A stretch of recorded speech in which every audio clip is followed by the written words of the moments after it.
Most days, Charlotte, Gertrude, and I walk together from their large family home on University Drive, where I have a room and share meals with Charlotte, Gertrude, and the rest of their family, who live in the house as well. From the first, Charlotte and Gertrude have welcomed me into their home and social circles with warmth and generosity, and have provided me with abundant guidance at work. I cannot imagine what my time in Princeton would have been like without them. Belle, why are you fussing about what to call Aunt Charlotte? There's nobody in here but you and me. Gertrude mock scolds me. I don't say what I'm thinking. That Gertrude doesn't need to assess every single moment of every single day against societal standards to ensure her behavior passes muster. She has no need to analyze her words, her walk, her manner, but I do.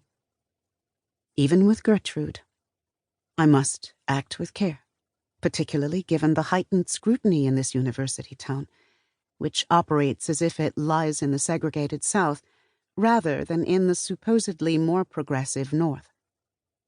The distinctive clip of Miss Adams's shoes sounds in the hallway outside my office door, and Gertrude's skirt rustles as she moves to leave. She has as much fondness for my office mate as I do, and she'll skedaddle before she can get locked into a conversation.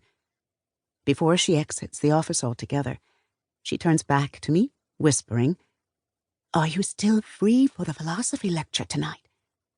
Since Woodrow Wilson assumed the presidency of Princeton University 3 years ago and instituted all sorts of scholastic reform, the number of lectures open to staff and members of the community has increased, while Gertrude and I revel in being included in the academic life of the campus. I loathe certain of Wilson's other decisions, such as maintaining Princeton as a whites-only university when all the other Ivy League schools have admitted colored folks. But I would never voice aloud these views. Instead, I say, wouldn't miss it for the world. The quiet of the stacks wraps around me like a soft blanket. I relax into the subdued hush of patrons turning pages and the scent of leather bindings. My long days spent in the company of medieval manuscripts and early printed books calm and delight me.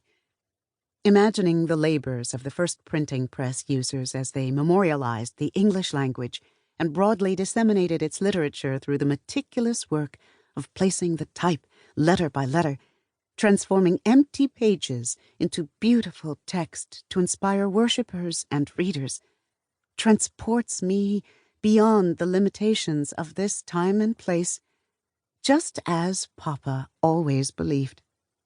To him, the written word could act as an invitation to free thought and the broader world, and nowhere was that more true than in the dawn of the printed word, where, for the first time, that invitation could be made to the masses instead of a select few.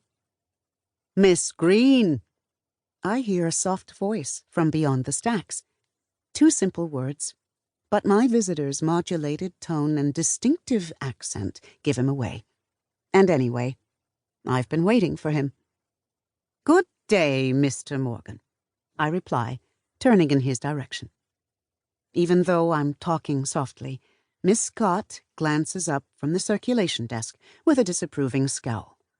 It isn't so much the volume of my speech as the pleasantness of my relationship with the fellow librarian and collection benefactor that vexes her.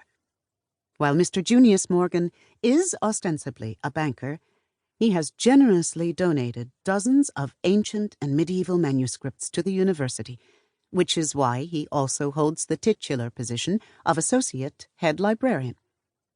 I'm convinced that Miss Scott thinks any sort of relationship between us, even the cordial, professional one we share, is beneath him.